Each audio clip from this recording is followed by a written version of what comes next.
Hello students and dear parents. Today my topic to discuss with all of you is how to study. हम बच्चों को बताते हैं when to study, where to study, what to study, कहाँ बैठो, सुबह पढ़ो, रात पढ़ो, किस किताब से पढ़ो, सारा कुछ ठीक है। पर ये बताते हैं हाउ टू स्टडी। तो मैं पहले आपको सभी स्टूडेंट्स को, ये नहीं कि जो हमारे पास ही पढ़ते हैं, हमारे पाइनर एजुकेशन में पढ़ते हैं, हमारे दोनों ब्रांचेस हैं 20 में 40 में, नहीं, आप कहीं भी पढ़ते हो ना बेटा, पहले ये सीखो कि पढ़ना कैसे है, how to study.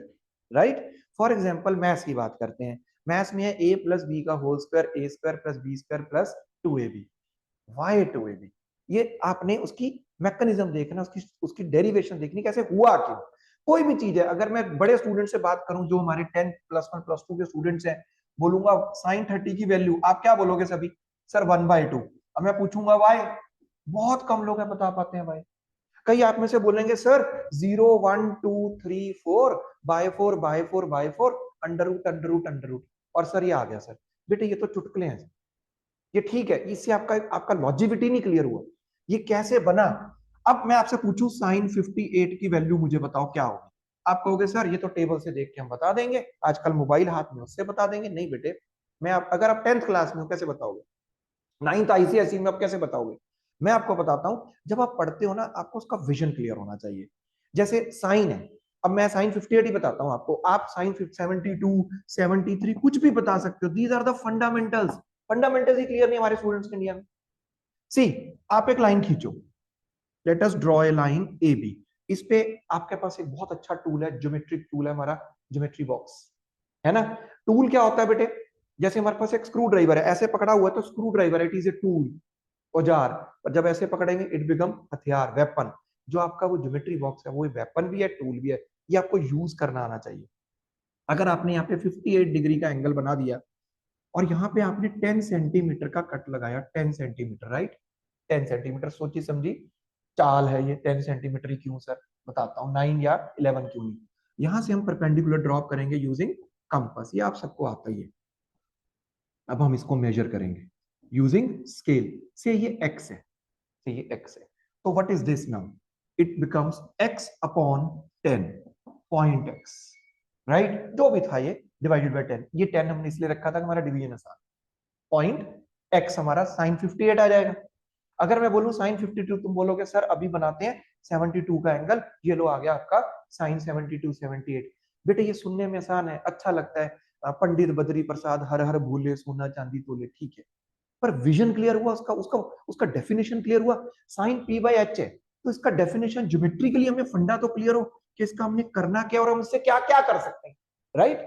Like maths में कितना ही कुछ है, चाहे आप ज्योमेट्री उठा लो, कोऑर्डिनेट ज्योमेट्री उठा लो, आप सेंट्रॉइड उठा लो, या आप ट्रिग्नोमेट्री, प्रोबेबिलिटी, कुछ भी। प्रोबेबिलिटी में अक्सर पूछा जाता है कि भैया, मैं पूछता हूँ इवन टीचर से भी, क्या प्रोबेबिलिटी का आंसर इरेशनल हो सकता है? 10th क्लास से पूछो, sir counting upon counting P by Q it is always rational.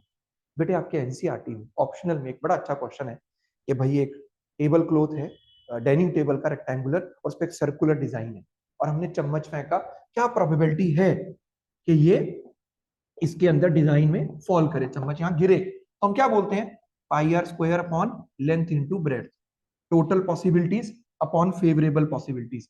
तो ये आंसर आ जाता है, हम मैच कर देते हैं, बात खत्म। पर क्या हमें पता है कि इस आंसर के अंदर एग्जामिनर या एनसीईआरटी की टीम क्या दिखाना चाहती है? वो ये दिखाना चाहती है answer of A probability problems can be irrational. ये देखो, ये इसके कारण इरेशनल भी हो सकता है, very important to notice. Even आप 9th में 10th में साइंस पढ़ते हो ना बेटा, अब आपने सेल चैप्टर पढ़ा, तो हेयर्स और nails are dead cell but still they are growing by Y. ये नाखून बाल डेड है, फिर ग्रो क्यों कर रहे हैं? ये सर इकट्ठा हो रहा है, किस तरह से?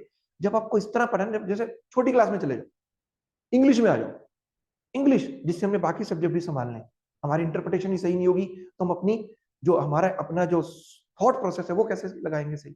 इंग्लिश में क्या है, हमें पता है ऑरेंज, क्या हमें किन्नू की इंग्लिश पता है? सिंघाड़े की इंग्लिश पता है? मैंगो पता है? चीकू पता है?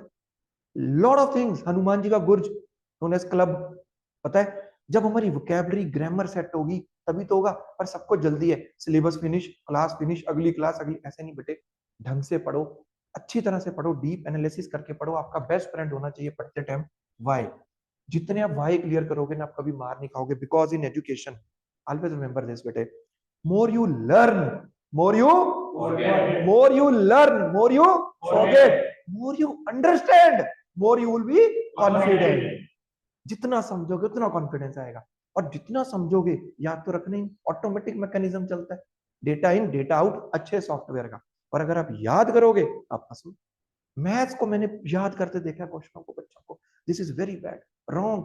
हाउ टू स्टडी पे बात कर रहा हूँ, हर चीज को समझ के करना है। एनसीईआरटी को आप ढंग से पढ़ना सीखो, उसमें हर चीज का डेरिवेशन है। अगर एसएन भी है, एसएन इज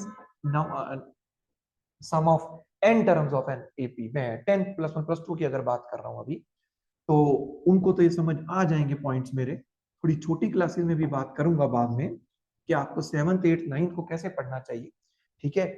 अगर मैं पूछूं ये क्यों है, कैसे, हाउ, तो आधे से ज्यादा स्टूडेंट्स को नहीं पता। इसको यूज कर करके आंसर निकाल रखे हैं, कभी एन निकाल रखे हैं, 2 वैल्यूज ऑफ एन निकाल रखी हैं, डी निकाल रखा है, ए, सारा कुछ ठीक है। पर इसका अगर आपको पता नहीं है कि बना कैसे, तो आपका फंडा क्लियर नहीं है। फिर वो जब चेंजेस होंगे क्वेश्चन में आगे जाके कॉम्पिटेटिव एग्जाम में, आप फंसोगे। सिंपल सा आपके एनसीईआरटी में लिखा हुआ है कि भाई गॉस थे 4th क्लास में, गॉस, उनको बोला सभी टीचर, उनका टीचर आया कॉपी चेक करना था, उनको बोलता है 1 से लेकर 100 तक सारे स्टूडेंट जमा, सबने ऐड करना शुरू कर दिया, 1 + 2 3, 3 + 3 6, सो ऑन। बट गॉस ने क्या किया, गॉस ने इस चीज को इस तरह से लिख लिया, और इतनी जल्दी उसने आंसर दिया कि बच्चों टीचर भी हैरान हो गया। उसने इसको उल्टा करके लिख दिया, रिवर्स ऑर्डर में 101, ये सारी टर्म्स एक जैसी आ गई। Now what is multiplication, successive addition, addition है ना, सेम सक्सेसिव एडिशन। तो ये कितनी बार आया, 100 बार आया, 50। तो आज भी अगर आप देखोगे, आपका जो एपी का प्रूफ मिलेगा आपको सम ऑफ एन टर्म्स का, वो इसी तरह से। तो आप सबको पहले ये समझना है पढ़ना कैसे है। आज के बाद याद पे कम फोकस रखो, फार्मूला बेस नहीं है मैथ्स के पीछे, पूरी डेरिवेशन, उनके साथ उनकी प्रॉपर्टीज और चेंजेस करके देखो, ठीक है। तो आई होप सो कि आप स्टूडेंट्स को समझ आएगा। इंग्लिश सबसे बेस्ट पढ़ो, खासकर वोकैबुलरी, ग्रामर। साइंस में हर चीज को रीजनिंग से पढ़ो। मैथ्स में डेफिनेशन, डेरिवेशन, फार्मूले के साथ उसकी प्रॉपर्टीज, अपने रिमार्क्स, नोट्स तैयार करो। आपको कहीं भी आप पढ़ते हो, आपको कोई भी दिक्कत है, मेरे पास तो देखो बेटे हैदराबाद, लखनऊ, गुड़गांव से बच्चे पढ़ रहे हैं। तो आप क्या करो, आप कभी भी कोई दिक्कत है, कहीं भी पढ़ते हो, आप हमारे पास आओ, अपनी प्रॉब्लम बताओ, और हम आपको सॉल्व करके भेज देंगे। आप वहीं पढ़ते रहो, हमें कोई दिक्कत नहीं, बस आप पढ़ो। अच्छा, कितनी अच्छी लाइन की जिसने भी लिखी है ना, कितनी अच्छी लाइन लिखी है बेटे, पढ़ेगा इंडिया तो बढ़ेगा India. Wow, I like it. But पढ़ने में हमने ध्यान रखना है कि क्या हम पढ़ रहे हैं कि सिर्फ बस स्वेलो और डाइजेस्ट। नॉलेज स्वेलो नहीं करनी बेटे, डाइजेस्ट करनी है। More we learn, more we forget, more we understand, more will be confident. Thank you बेटे, God bless you all, thank you.